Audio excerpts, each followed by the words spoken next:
y es con el apresto del evangelio de la paz. Esa es la otra parte de la armadura que vamos a discutir en esta noche. Apresto denota preparación o base firme. En otra palabra, hermano, fundamento. Tengo que tener un buen fundamento. Tengo que estar parado en un lugar sólido para que nada me mueva, para que no sea llevado por doquier, por todo viento de doctrina, ¿cierto? Tenemos que tener ese cuidado. En otras palabras, el creyente debe estar bien preparado y bien fundamentado en el evangelio. ¿Qué significa el evangelio? ¿Qué es el evangelio? ¿Cuán grande valor tiene el evangelio? Ahí es que nosotros como creyentes, hermanos, si no estamos parados firmes, entonces el diablo nos va a derrotar y nos va a destruir, ¿cierto o falso? Ahora, el cimiento debe estar parado, el cimiento donde debe estar parado el creyente es el evangelio mismo, hermano. No es la emoción, como mucha gente hoy se está fundamentando en la emoción.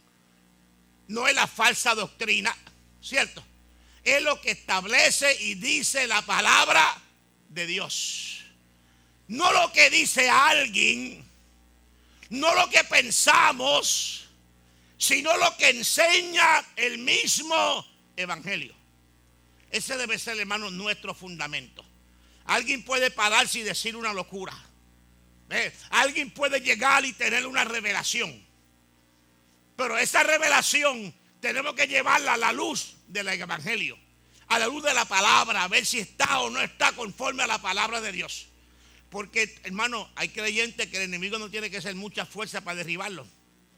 Con una sica manda, ¿verdad? O con un sica mandaba, ya se movieron. No, que vino un profeta y me habló. Y el profeta me dijo, a mí no me importa lo que diga el profeta. Que hay que investigar si lo que está diciendo el profeta está de acuerdo con la palabra o no está de acuerdo con la palabra. Y yo tengo que pedirle confirmación a Dios, a ver si lo que el profeta me está hablando viene de parte de Dios o no viene de parte de Dios. ¿Cierto o falso? Porque si no, cualquier cosa nos mueve. Yo he conocido ministerios que han fracasado, hermano, porque un profeta vino y le cambió el ministerio. Estaba pastoreando y el profeta lo mandó a evangelizar. Y dejó el pastorado para irse a evangelizar. Se salió de la voluntad de Dios. O estaba evangelizando y lo mandaron a pastorear. Hermano, tú puedes ser un tremendo evangelista, no significa que tú vas a ser un buen pastor. Porque si Dios no te llama a pastorear, lo más seguro que no te va a funcionar el pastorado, ¿sabes? Ahora, hay personas que Dios lo permite en el evangelista, los va capacitando, le va dando unas experiencias, luego lo llevan al pastorado. Yo entiendo, eso lo he visto. Pero tenemos que tener cuidado a dónde, en dónde estamos basados, dónde estamos parados, bendito Dios para siempre. Esta palabra presto denota las dos cosas importantes que debe ser el cristiano. Número uno, prepararse en la palabra. Es responsabilidad de cada creyente prepararse en la palabra. Tener un buen conocimiento de la palabra de Dios. Mire Juan 5:39. Jesús no le dijo eso a los apóstoles, se lo dijo a sus discípulos, que es muy distinto. Mire lo que dice. Escudriñad las escrituras, porque a vosotros os parece que en ellas tenéis la vida eterna. Y ellas son las que dan testimonio de mí. Es responsabilidad nuestra, hermano, conocer bien las escrituras. Que no venga alguien a movernos de nuestro lugar con una palabra distorsionada. Hello. Debemos de preocuparnos por sentarnos a estudiar. Hoy en día nos sentamos en el banquito y esperamos que saquen la palabra y nos la pongan en la boca. Pero se supone que usted se vaya para su casa y escudriñe las escrituras. Se supone que usted medite en la palabra de día y de noche. ¿Cierto o falso? No es que se sienta ahí solamente a escudriñar la palabra cuando el pastor o un maestro le está dando un estudio bíblico. Se supone que usted individualmente se esté fundamentando en la palabra del Señor. Y debemos de vivir lo que ha estudiado o hemos escudriñado de la palabra. O sea, la voy a escudriñar. Pero aparte de que yo la voy a escudriñar, hermanos, escudriñarla no es suficiente. Conocerla no es suficiente. Tenemos que aprender a vivir lo que estamos aprendiendo, lo que estamos escudriñando de las Escrituras, o lo que nos están escudriñando de las Escrituras. Se supone que nosotros la oigamos y entonces nos preocupemos por poner la enseñanza en práctica, ¿cierto? Por ejemplo, ¿cuánta gente sabe que la murmuración es pecado? ¿Y cuántos cristianos siguen murmurando? ¿Cierto o falso? En estos días me llamó un pastor, ayer me llamó un pastor pidiéndome un consejo, porque tiene un chofer de la guagua que cada rato está hablando del pastor. Y una de las frases favoritas del chofer es: si yo fuera el pastor. Si yo fuera el pastor. Murmurando del pastor. Entonces, hermanos, si sabemos que la murmuración es pecado, se supone que nos alejemos de la murmuración. ¿Cierto o falso? Miren lo que dice Santiago 1, 21 y 22. Por lo cual, desechando toda inmundicia y abundancia de malicia, recibid con mansedumbre la palabra implantada, la cual puede salvar vuestras almas. Fíjense lo que dice aquí. Lo primero que tenemos que entender es que la palabra la vamos a recibir con mansedumbre. Usted no ha visto gente recibir la palabra con molestia, con enojo. Todo contrario a lo que dice Pedro, lo que dice Santiago, perdón. Santiago dice: recibe la palabra con mansedumbre. Hay gente que se molestan con la palabra, de eso vamos a hablar ahorita. Pero sed hacedores de la palabra y no tan solamente oidores, engañándoos a vosotros mismos. Este es el problema, hermanos. Si yo oigo la palabra pero yo no la vivo, yo me engaño a mí mismo. O sea, yo me estoy engañando a mí mismo, porque yo estoy diciendo: yo puedo hacerle frente al diablo porque yo conozco la palabra, pero por cuanto no la estoy viviendo, el diablo de una pescosa me saca, hermano. Me saca de órbita. ¿Ve? Porque yo no soy un vividor de la palabra. Dios está buscando gente que oigan la palabra y se preocupen por ponerla en práctica. Conocedores de ella hay muchos, vividores hay pocos, ¿sabe, hermano? ¿Sabe quiénes son los vividores de la palabra? Los que mañana serán escogidos por Jesús para irse para el cielo. ¿Usted sabía eso, verdad? Apocalipsis 3:10. Por cuanto has guardado mi palabra, yo te libraré de la hora de prueba que ha de venir sobre el mundo entero. Tú comparas ese verso con Lucas 21:36, que dice que oremos en todo tiempo orando para que seamos tenidos por dignos de escapar de estas cosas que vendrán y de estar en pie delante del Hijo del Hombre. O sea que el ser vividor de la palabra, hermano, me hace a mí preparado para irme con Cristo. Si yo oigo la palabra, me siento ahí, la oigo, pero no la vivo, yo simplemente me estoy engañando a mí mismo. Y el día que yo me dé cuenta que me engañé, ¿sabe cuál va a ser ese día? Cuando Cristo venga y yo me quedé. Y yo me di cuenta que yo me engañé a mí mismo. Porque oía la palabra, pero no la vivía. ¿Cierto o falso? Ahora vino Cristo y me quedé. Y lo que me espera, no es fácil. Entonces, no es cuestión de yo molestarme con el diablo. Porque el que me engañó no fue el diablo. Mire, hermano, mire un momentito, por favor. Verso 22. Pero ser hacedores de la palabra y no tan solamente oidores, engañándoos a vosotros mismos. No. No fue el diablo que me engañó. El que me engañó a mí fui yo mismo. Porque oía la palabra y no le di la importancia para ponerla en práctica. ¿Cierto o falso? Entonces, este es el apresto. Yo estoy preparado para un buen cimiento, un buen fundamento, porque estoy oyendo la palabra y la estoy poniendo en práctica. Mientras yo sea un vividor de la palabra, entonces mis pies están con el apresto del evangelio. Bendito Dios. Tengo un fundamento y cuando venga el diablo a atacarme, yo le puedo hacer frente. Porque tengo la palabra como fundamento. ¿No es esto lo que Jesús nos enseñó en Mateo 7, 24 al 27? Mírelo, hermano, mírelo.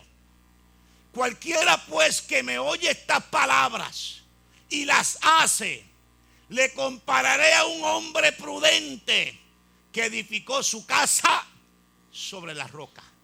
Cuando tú eres hacedor de la palabra, tú estás fundamentando sobre la roca, ¿cierto? Descendió lluvia y vinieron ríos y soplaron vientos y golpearon contra aquella casa y no cayó porque estaba fundada sobre la roca. ¿A qué se refiere Jesús cuando la lluvia, los ríos y los vientos que soplaron? Las tormentas de la vida diaria, hermano. Las pruebas, los ataques del diablo, las luchas, los problemas. Pero como estamos fundamentados sobre la roca, nada de eso que nos mueve. Nada de eso nos deja caer, ¿cierto? Ahora miren lo que pasa. Pero cualquiera que me oye estas palabras y no las hace, le compararé a un hombre insensato que edificó su casa sobre la arena. No es un hombre ignorante, es un hombre insensato. Él sabía, aunque no supiera mucho de construcción, él sabía que en una arena no se hace casa. Él lo sabía, él era insensato. No era ignorante, era insensato. Y descendió lluvia y vinieron ríos y soplaron vientos y dieron con ímpetu contra aquella casa y cayó. Y fue grande su ruina. ¿Por qué? Porque no le dio importancia a la palabra para ponerla en práctica. Y cuando vino la tormenta, por no poner la palabra en práctica, se lo llevó la corriente. Se lo llevó la fuerza, el ataque, la lluvia, los vientos, ¿cierto? Cualquier cosa que venga se lo lleva, porque no tiene un buen fundamento. Esto es lo que el apóstol Pablo nos está diciendo. Hermanos, tenemos que tener un buen fundamento. Eso es parte de la armadura del creyente. Tener un buen fundamento en la palabra del Señor. Que lo que nos va a sostener durante los días malos es la palabra de Dios que nosotros hemos escuchado y hemos vivido. O sea, no me voy a dejar llevar ver por lo que estoy viendo, ni por lo que estoy sintiendo, sino por lo que yo he aprendido de qué, de la palabra. Hermano, ¿cuántos hermanos aquí pueden entender o saben que Dios no permite que a ti te pase algo más de lo que tú puedes soportar? Primera de Corintios 10:13. No os ha sobrevenido ninguna tentación que no sea humana, mas fiel es Dios, que no nos deja ser tentados más de lo que podéis soportar, y juntamente con la tentación os da la salida. Entonces, cuando llega la prueba, nos volvemos locos. Cuestionamos la fidelidad de Dios, ¿cierto? Cuestionamos si está con nosotros o no está con nosotros. Cuestionamos si estamos verdaderamente en la voluntad de Dios o no estamos en la voluntad de Dios. ¿Ves? ¿Por qué me está viniendo esta prueba? Porque no estoy en la voluntad de Dios. ¿Qué me pasa? ¿Por qué Dios me está permitiendo pasar por esto? ¿Ves? Es que no estamos bien, ¿qué? Fundamentados. Si estamos bien fundamentados, decimos, esto que me está pasando, aunque me duela, va a obrar para bien. Romanos 8:28. ¿Cierto? Esto que me está pasando, aunque me duela, si lo estoy pasando es porque Dios sabe que yo puedo. Y si Dios sabe que yo puedo, lo único que tengo que hacer es agajarme de Él. Y aunque me dure 1 mes, 2 meses, 6 meses, yo voy a llegar al otro lado. Porque Dios no va a permitir ni me va a arriesgar para que yo pase por algo que yo no pueda soportar. ¿Es verdad? Fundamentado. El que no está fundamentado, ¿qué dice? Por favor, Señor, ya más nada. Señor, ¿por qué a mí? Basta ya, Jehová. ¿Cierto o falso? Usted lo ha escuchado. ¿Usted lo ha escuchado a ellos o se escucha a usted mismo? Los dos. ¿Es verdad? Los dos. Hermano, fundamentarse no significa saber 2 o 3 textos bíblicos. Fundamentarse es, estoy poniendo mi confianza en eso que estoy fundamentando, ¿cierto o falso? Lo que estaba en reconstrucción, hice una zapata. Hice una zapata que aguante ¿qué? Lo que voy a hacer encima de ella, ¿cierto o falso? Ese es el fundamento. Yo estoy claro en lo que yo le creo a Dios. Y pase lo que pase, yo le creo a Dios. Y voy a actuar y vivir como que le creo al Señor. ¿Cuántos pueden adorar a Cristo? Recuerde que la comparación de Jesús envuelve dos personas. Uno que escuchó y puso por obra. Y el otro que escuchó y no puso por obra. Hermano, los dos escucharon lo mismo. ¿Por qué a uno le funcionó y al otro no? ¿Será que la palabra es para uno y para otros no? No. Es que todo depende de qué yo hago con lo que Dios me ha dado, con lo que Dios me ha hablado. Uno hizo lo correcto, otro no lo hizo. Y las consecuencias son totalmente ¿qué? Distintas, ¿cierto? Cuando nos preocupamos por oír la palabra y vivirla, tenemos parte de la armadura que Dios nos ha dado para vencer al maligno. No me voy a mover de mi posición de que Dios es maravilloso, de que Dios es real, de que Dios es todopoderoso, de que Dios me ama con amor profundo, aunque yo esté pasando problemas. No le voy a echar la culpa a Dios de lo que el diablo me está haciendo, porque yo entiendo que lo que me están haciendo no es Dios, es el diablo. ¿Ve? Entonces estoy bien fundamentado, hermano, en esa palabra.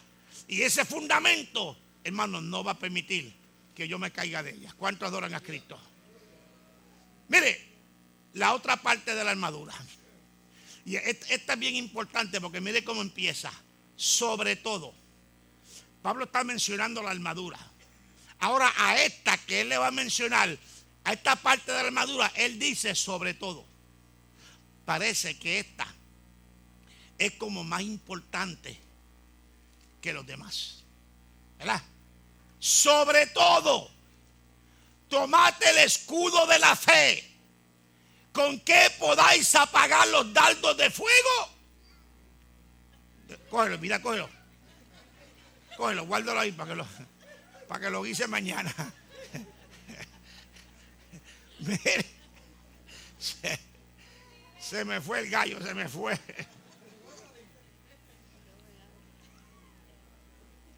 Mire, sobre todo, hermano, el apóstol Pablo está enfatizando algo. Esta parte de la armadura es una de las más que vamos a usar, ¿cierto? ¿De cuál es el escudo? De la fe. ¿Qué vamos a hacer con el escudo de la fe? Apagar los dardos de fuego del maligno. O sea, cuando yo le creo a Dios y el diablo me tira algo aquí, yo lo apago con lo que yo le creo a Dios. No me hace efecto el pensamiento porque yo lo apagué con lo que yo le creo a Dios, ¿cierto? Entonces, es sobre todo porque es uno de los más que vamos a usar, el escudo. De toda la armadura que Dios nos ha dado, la fe es la más que hemos de usar. Recuérdense, hermano, el evangelio está basado en ¿qué? En fe, ¿cierto? En fe. Entonces, esta es la fe del creyente. Si tú no tienes fe, tú no le puedes hacer frente al diablo. Porque sin fe es imposible ganar a Dios. Y también es imposible hacerle frente al diablo. Porque ¿qué? A los molleros tuyos con los molleros del diablo. Los molleros tuyos no le hacen nada a los molleros del diablo. ¿Cierto o falso? Hace falta la fe. Observamos que el apóstol nos dice que sobre todo, o sea, sobre toda la armadura, esta es la más que usaremos. Y lo estoy enfatizando, hermano. Lo estoy enfatizando porque tenemos que entenderlo. Porque todo en el evangelio camina y se mueve por fe. ¿Cierto o falso? Ok. Es interesante observar que toda esta batalla que tenemos con el maligno es porque él nos quiere quitar ¿qué? Nuestra fe. Eso es lo que él está buscando. Mire, hermano, si hay algo que el diablo quiere es quitarnos el escudo. Porque si nos quita el escudo, no tenemos con qué protegernos. ¿Usted me está entendiendo? Aunque usted tenga la armadura, hay unas áreas que son susceptibles. ¿Ve? O sea, pues el soldado romano tenía el yelmo, ¿verdad? Pero si con un buen flechero le podía meter la flecha por un ojo. ¿Cierto o falso? Le podía meter la flecha por otra área si era un buen flechero. Entonces, hermano, la fe es lo que el diablo nos quiere quitar, porque él sabe que es nuestra fe lo que lo vence a él. Eso es lo que lo vence a él, nuestra fe. Mire primera de Juan 5:4. Porque todo lo que es nacido de Dios vence al mundo. Y esta es la victoria que ha vencido al mundo, nuestra fe. Por lo tanto, si yo sé que yo tengo que usar la fe continuamente, porque el diablo me va a hacer pensar contrario a la fe, me va a hacer sentir contrario a la fe. ¿Cierto o falso? Usted no se ha levantado por la mañana y se le olvida que usted es un príncipe de Dios, una princesa del Señor. No lo ha hecho. Mírense en el espejo bien cuando se levante por la mañana. Toda engreñada, un ojo más arriba que el otro.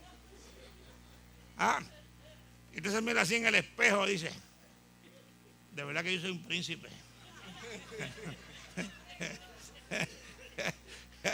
¿Verdad? La vista como que engaña, traiciona. Pero no importa cómo yo me vea, cómo yo me sienta, yo soy un príncipe de Dios. ¿Cuántos adoran a Cristo? ¿Ve? Hay que agajar la fe. Olvídate cómo yo me veo. ¿Cierto? Mire, entonces necesitamos usar nuestra fe sobre toda la armadura que hemos recibido para poder vencerlo. Esa hermana tiene que estar constantemente así, mire. Constantemente.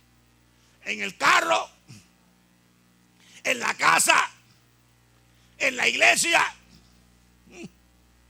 ¿Cuántos de ustedes le han venido pensamientos en la iglesia que no son buenos? No me haga así, porque está siendo hipócrita. Hágame así. Pensamiento que usted tiene que ¿qué? Usar el escudo rápido. ¿Cierto o falso? ¿Cuántos han llegado lo más contentos a la iglesia y por una tontería el diablo le ha robado la bendición de Dios? Se la robaba ahí sentadito. Y nadie le ha hablado. Nadie le ha hablado. Solamente sentado ahí vino el diablo y ¡pum! ¿Qué tú haces aquí? ¿Qué tú haces aquí? Tú puedes estar ahora mismo en tal sitio. Y ahí comienzas, ay, sí, que yo hago aquí. Y después, mire, sentado aquí, este gordo hablando aquí, no termina de hablar. Y comienza, el diablo es malo, hermano. El diablo me dice gordo muchas veces, ¿sabe? ¿Sí? Y comienza el enemigo con sus dardos de fuego aquí, ¿cierto o falso? Y comenzamos a sentir como una opresión en el pecho, aquí. Y el que está al lado mío está danzando y yo aquí oprimido. ¿Cierto o falso? Porque al enemigo le gusta tirar dardos. Hasta en el templo hay que tener el escudo constantemente para apagar esos dardos de fuego del maligno. Mire, usaremos nuestra fe para apagar todos los dardos de fuego del maligno. ¿Qué son los dardos de fuego? Los pensamientos que el diablo le gusta tirar a nuestra mente para cargarnos, para oprimirnos, para desanimarnos, para frustrarnos, para quitarnos el deseo, para quitarnos las fuerzas. En la mayoría de las veces de nuestras batallas no son tanto los problemas y los contratiempos, sino los pensamientos que nos vienen durante esos momentos difíciles, los que nos hacen tanto daño. No es el problema, hermano, porque el problema Dios lo cambia en un momento. ¿Cierto o falso? El problema Dios lo cambia en un momento. ¿Ve? Ahora, los pensamientos que vienen durante el problema es lo que nos turba, es lo que nos confunde, es lo que nos hace sentir desesperados. Entonces tenemos que combatir esos pensamientos con el escudo de la fe, muchachos. ¿Tú crees que con ese problema que tú tienes, tú estás contento contigo? Ahí, ¡pum! Él está conmigo como poderoso gigante. Le cito la palabra al diablo. Y con la palabra que yo le cito y creyendo en esa palabra, ¿qué va a pasar? Se va el pensamiento, ¿cierto? Pero Dios nos ha dado nuestra fe para que venzamos esos dardos o pensamientos. Por eso es que es tan importante, hermano, que nosotros estemos conscientes y le creamos a Dios. Porque Dios no es hijo de hombre para mentir, ¿cierto? Lo que Dios nos ha hablado, podemos creerle porque, hermano, ciertamente Él habla verdad. Sea Dios veraz y todo hombre mentiroso. Lo único que Dios espera es que nosotros le creamos a Él. Y si le creemos, ¿usted se acuerda de la hija de Jairo? Cuando estaba llegando Jairo a la casa, se le acercaron una gente y le dijo: Jairo, deja al maestro quieto que se murió. ¿Qué le dijo Jesús? Solamente cree. Anda. Miren lo que Dios espera de nosotros, hermanos, que solamente le creamos a Él. Por encima de lo que estamos viendo, por encima de lo que estamos sintiendo, ¿cierto? Por encima de lo que estamos oyendo. Créele a Dios. Y si tú le crees a Dios, ¿verdad? ¿Se acuerda Tomás? Que Tomás dijo: tengo que ver su costado herido y su mano herida para yo creer. Y Jesús le dijo: bienaventurados los que sin ver creen. Eso es lo que espera Dios de nosotros, que le creamos a Él, hermano. Necesitamos recordar constantemente en nuestros corazones lo que dice Lucas 21:33. El cielo y la tierra pasarán, pero mis palabras no pasarán. Si Dios lo dijo, Dios lo hará. Si está escrito en la palabra, se va a cumplir. ¿Cuándo? No sé cuándo, pero se va a cumplir. ¿Ve? Se va a cumplir. Eso es bien importante. Se va a cumplir. ¿Por qué? Porque yo soy lindo. No. Porque yo soy bueno. No. Se va a cumplir porque Dios lo dijo. Porque Dios lo dijo. Y como Dios lo dijo, la palabra, mire, el cielo y la tierra pasarán, pero lo que Dios dijo no pasará. ¿Cierto? Eso es lo que Dios espera de nosotros, que simplemente, hermano, mire, le creamos a Él. Le creamos a Él. O sea, que sus promesas permanecerán, no importando lo que el maligno nos haga ver, nos haga sentir o nos haga oír. Lo que Dios ha dicho, lo que Dios ha establecido, se cumple en mi vida. Romanos 8:28, todo obrará para bien para aquellos que aman a Dios. Yo tengo que creer eso. Estoy pasando por una prueba, pero obrará para bien. Dios se va a glorificar. ¿Cómo? No sé. Dios no quiere que yo sepa cómo Él se va a glorificar. Dios lo que quiere es que yo crea que Él se va a glorificar. ¿Por qué? Porque su palabra lo dice. ¿Cierto o falso? Eso es lo que Dios espera. Mire, cuando Dios le dijo a Abraham: tú vas a tener un hijo, Sara se rió. ¿Qué dijo Dios? ¿Por qué se rió Sara? ¿Cierto? ¿Habrá algo imposible para mí? No lo hay. Entonces, para el que cree, todo es posible. Y eso es lo que Dios espera de nosotros, que le creamos a Él, hermano. También necesitamos recordar que caminamos por fe y no por vista. Yo no puedo caminar a base de lo que yo veo. Yo camino por fe. Miren lo que dice 2 Corintios 5:7. Porque por fe andamos, no por vista. No andamos por lo que vemos, andamos por lo que Dios ha dicho. ¿Cierto o falso? ¿Hay algún hermano aquí que haya visto el cielo? Pero vamos para el cielo. Vamos para el cielo. ¿Y cómo yo sé que Jesús está en el tercer cielo? Porque la Biblia lo dice. Y el diablo me puede decir que yo estoy perdiendo el tiempo. Pero la Biblia dice que Él está en el tercer cielo. Y allí está. Está a la diestra del Padre. ¿Cuántos adoran a Cristo? Yo no lo veo, pero yo lo creo. Y eso es lo único que Dios espera. Solamente que le creamos. Hermano, pero él tiene un historial bastante bueno. ¿Cierto o falso? Para que le podamos creer. Mire lo que le reveló a Isaías.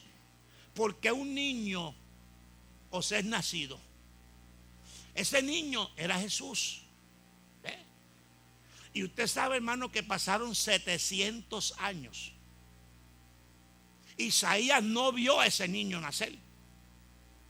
Pero pasaron 700 años, pero como Dios lo dijo, se cumplió. Hay un historial. ¿Cierto? ¿Qué le dio a Abraham? Para este tiempo, el año que viene, tú tienes un hijo. Sara se rió, pero para ese tiempo, al otro año, Abraham tenía un hijo. ¿Cierto o falso? Porque lo que Dios dice, hermano, Dios nunca se emociona. Cuando Él lo dice, porque Él lo va a hacer. Y Él lo único que quiere es que nosotros le creamos. Si nosotros logramos creerle a Dios, nosotros podemos vencer los ataques del diablo. Recordemos que nuestra fe servirá de escudo para que los dardos de fuego del maligno reboten y no nos haga daño. Entonces el diablo dice: Dios no está contigo, tú estás solo. Mira, tú no sientes su presencia. ¿Cuánto hace que tú no sientes su presencia? Va. Ahora mismo yo sé que tú llevas 2 semanas sin sentir su presencia. Él no está contigo.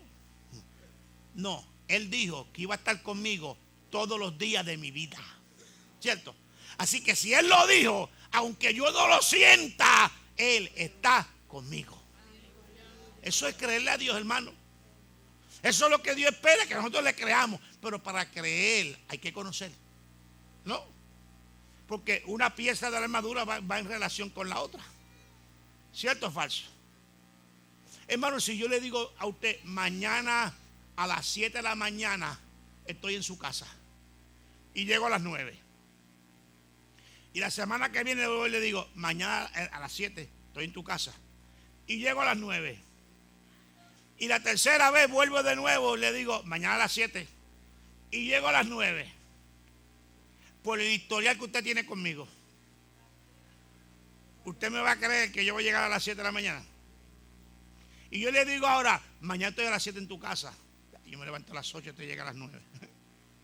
Porque con la experiencia que tú has tenido, con lo que tú has conocido de mí, tú no me crees.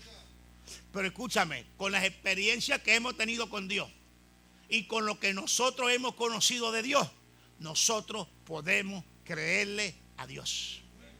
¿Cierto? Porque Dios no ha fallado. Dios nunca nos ha mentido. ¿Cuántos pueden adorar a Cristo?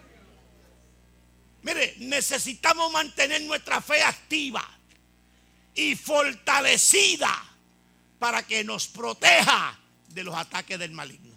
Recuérdate, el diablo sabe que tu fe es la que lo vence.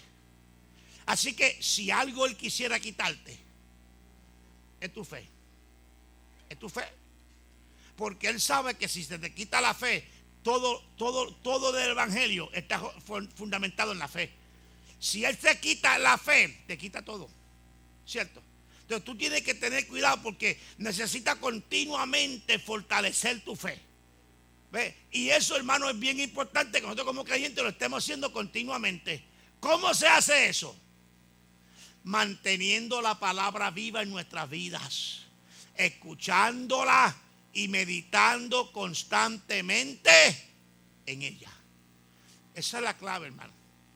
Se supone que yo y tú y yo, ¿verdad? ¿Cómo es? ¿Yo y tú o tú y yo? ¿Quién va primero? Tú y yo, ¿verdad? Se supone que tú y yo, hermano, estemos continuamente meditando en la palabra. Josué 1:7, medita en mi palabra de 7 a 9 de la noche, que son las horas del culto, y todo te va bien. No dice de 7 a 9 que es la hora del culto, dice de día y de noche. Si tú quieres cultivar tu fe, tú tienes que meditar en tu palabra, en la palabra. Isaías 26:3 dice, Él guardará en completa paz aquel cuyo pensamiento en Él persevera. O sea, si tú quieres la paz de Dios, tienes que estar continuamente meditando en la palabra de Dios. Mientras tú meditas en la palabra, tu fe se está ¿qué? Alimentando, se está fortaleciendo. Romanos 10, 17. Así que la fe es por el oír, y el oír por la palabra de Dios. Tenemos que oír la palabra de Dios, hermano. Tenemos que estar pendientes de que estemos escuchando buena palabra de Dios, no palabra adulterada, buena palabra. Primera de Pedro dice que deseemos como niños recién nacidos la leche espiritual no adulterada. ¿Para qué? Para que crezcamos. O sea, crecemos bebiendo la buena palabra. ¿Cierto o falso? Recordemos que esos dardos son armas lanzadas a nosotros con el propósito de destruirnos. Por eso son de fuego, porque el fuego destruye, el fuego consume. Esos pensamientos el diablo te está tirando es para consumir tu fe, es para quemar tu fe, es para destruir tu fe. Y tú no puedes jugar con ese fuego, con esos dardos de fuego. Tú tienes que apagarlo inmediatamente. Amén, amado. Este escudo de fe es el que nos ayuda a derrumbar los dardos de fuego que tratarán de penetrar dudas en nuestras vidas sobre la fidelidad de Dios. Efesios 3:20. Y aquel que es poderoso para hacer todas las cosas mucho más abundantemente de lo que pedimos o entendemos, según el poder que actúa en nosotros. En nosotros actúa un poder porque Dios quiere a través de su palabra llevarnos, hermano, a hacer algo grande en nuestra vida. El diablo sabe que si tú le crees a Dios, tú vas a ver la gloria de Dios. ¿Qué le dijo Jesús a Marta? No te he dicho que si creéis verá la gloria. O sea, si tú quieres ver la gloria de Dios, tú tienes que creer. Si tú quieres ver la gloria de Dios desvanecerse, hazle caso a los dardos de fuego del maligno y se desborona todo. No, porque Dios me habló, pero todavía yo no veo nada. ¿Ve? Ya la duda está sembrada y esa duda está impidiendo que tú veas la gloria de Dios.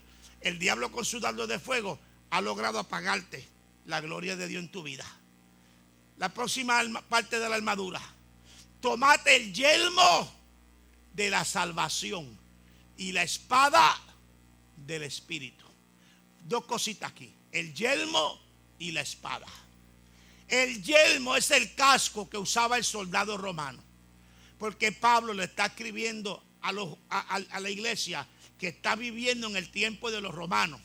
Y lógicamente está comparando la armadura de un soldado romano con la armadura de un creyente, ¿cierto? Ahora, en 1 Tesalonicenses capítulo 5, versos 8 al 10, nos dice qué significa el yelmo en el cristiano. Y es la esperanza de la salvación. Tú y yo se supone que tenemos una esperanza, ¿sí o no? Tenemos una esperanza. Pero nosotros que somos del día, seamos sobrios, habiéndonos vestido con la coraza de fe y de amor y con la esperanza de salvación como yelmo. Así que el yelmo es la esperanza de salvación, porque no nos ha puesto Dios para ira, sino para alcanzar salvación por medio de nuestro Señor Jesucristo, quien murió por nosotros para que ya sea que velemos o que durmamos, vivamos juntamente con Él. ¿Qué significa esperanza? Hermano, esperanza es una visión positiva del futuro. Esa esperanza tú no la puedes perder. ¿Cuál es tu futuro, hermano? ¿Cuál es tu futuro? Tu futuro envuelve tantas cosas, ¿no? Tú vas para el cielo. Luego que tú vayas para el cielo, vas a bajar del cielo a la Nueva Jerusalén. Y vas a vivir en la Nueva Jerusalén en la presencia de Dios, de Jesucristo y del Espíritu Santo, ¿cierto? O sea, el futuro nuestro se ve bueno, hermano. Se ve bueno. O sea, tenemos una esperanza porque sabemos que nuestro futuro es un futuro bueno. No podemos permitir que el diablo vaya a quitarle, a dañar esa esperanza que tenemos. No lo podemos permitir. Dios quiere que el cristiano tenga claro el concepto que envuelve nuestra salvación. Hermano, ¿por qué tú oras? ¿Por qué tú oras? Porque tú tienes la esperanza de que Dios te va a escuchar. ¿Por qué tú tienes esa esperanza? Porque Dios prometió que cuando tú hables con Él te va a escuchar. ¿Cierto o falso? Tenemos una esperanza, hermano. Esa esperanza no la podemos dejarnos distorsionar. Mire, Él no quiere que el maligno vaya a herir nuestra cabeza con filosofías o conceptos erróneos.